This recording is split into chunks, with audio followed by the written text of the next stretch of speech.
మొన్న చెన్నైకి సంబంధించినటువంటి ఈవెంట్ లో దేవిశ్రీ ప్రసాద్, చెన్నై ఈవెంట్ లో దేవిశ్రీ ప్రసాద్ ఒక లెవెల్లో కాస్తంత ఫ్రస్ట్రేట్ అవ్వటం, ఎమోషనల్ అవ్వడం, కైండ్ ఆఫ్ మిక్స్డ్ ఫీలింగ్స్ తో ఏంటి ఇట్లా మాట్లాడుతున్నాడు డిఎస్పీ అని చాలా మంది అనేలాగా ఆ, తను అనుకున్న మాటలన్నీ ముఖం మీద అనేసాడు. అంటే ఈ మూవీకి సంబంధించినంత వరకు టైం కి సాంగ్స్ ఇవ్వలేదని కావచ్చు, బ్యాక్గ్రౌండ్ మ్యూజిక్ ఇవ్వలేదని కావచ్చు, తమన్ని కానీ లేకపోతే అజీష్ లోక్నాథ్ ని కానీ, శామ్ సిఎస్ కానీ వీళ్ళందరూ ఇన్వాల్వ్ చేశారు బ్యాక్గ్రౌండ్ మ్యూజిక్ కోసం. సాంగ్స్ కి ఇన్వాల్వ్ చేయలేరు కానీ బ్యాక్గ్రౌండ్ మ్యూజిక్ కోసం, అది కూడా సెకండ్ హాఫ్ బ్యాక్గ్రౌండ్ మ్యూజిక్ కోసం. ఎందుకంటే ఫస్ట్ హాఫ్ ఆల్రెడీ లాక్ అయిపోయింది.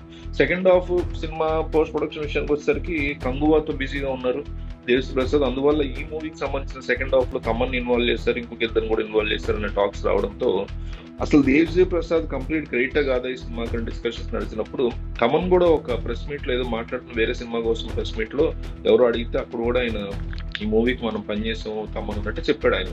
సో దాంతో ఇక దేవిశ్రీ ప్రసాద్ కి గొడవ అయింది అనేటువంటి క్రమంలో స్టేజ్ మీద చాలా ఓపెన్ గా దేవిశ్రీ ప్రసాద్ చెప్పేశాడు. అంటే ఏదో ఇద్దరు మధ్య, అంటే ప్రొడ్యూసర్లకి ఇతనికి మధ్య ఏదో ఇష్యూస్ ఉన్నట్టు. అప్పుడు సుకుమార్ పోస్ట్ ప్రొడక్షన్ అడవుల్లో ఉన్నారు, ఆయన రాలేదు.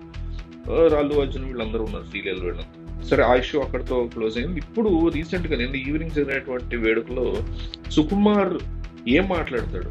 ఎందుకంటే గతంలో రకరకాల వార్తలు వచ్చాయి మీకు. అల్లు అర్జున్ గడ్డం గీసేసుకుని వెళ్ళిపోయాడు, సినిమా షూటింగ్ మధ్యలో అయిపోయింది, అల్లు అర్జున్ సుకుమార్ గొడవలు వచ్చాయి, ఇట్లా రకరకాల మాటలు వచ్చాయి. కానీ అల్టిమేట్ గా అందరూ అనుకున్నట్టుగా కాకుండా ఆపోజిట్ గా సుకుమార్ వల్లే తాను కెరీర్ ఎంత గొప్పగా ఉందని, సుకుమార్ లేకపోతే తాను లేనని బన్నీ మాట్లాడడం. అంటే సుకుమార్ స్టేజ్ మీద మాట్లాడుతున్నప్పుడు కూడా మీకు బన్నీ ఎమోషనల్ అయ్యాడు.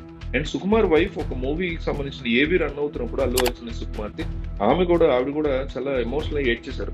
అంటే దేవిశ్రీ ప్రసాద్ ఇష్యూని బేస్ చేసుకుని ఎవరైతే సుకుమార్ కూడా ఈ స్టేజ్ మీద చాలా యాంటీగా మాట్లాడతాడు, లేకపోతే తన చిరాకుని ఫ్రస్ట్రేషన్ చూపిస్తాడు స్టేజ్ మీద అనుకున్నారో వాళ్ళందరికీ షాక్ ఇస్తూ రివర్స్ లో అందరూ కూడా తమ మధ్య ఉన్నటువంటి బంధాన్ని, బాండ్ చాలా స్ట్రాంగ్ గా చూపించగలిగారు. చాలా పాజిటివ్ అట్మాస్ఫియర్ లో ఈ మూవీ యొక్క audio function pre release event జరిగిందని చెప్పుకోవచ్చు. యూసుఫ్ గూడలో పోలీస్ గ్రౌండ్ లో జరిగింది, మనందరికీ తెలిసిందే. విపరీతమైనటువంటి జనం వచ్చారు.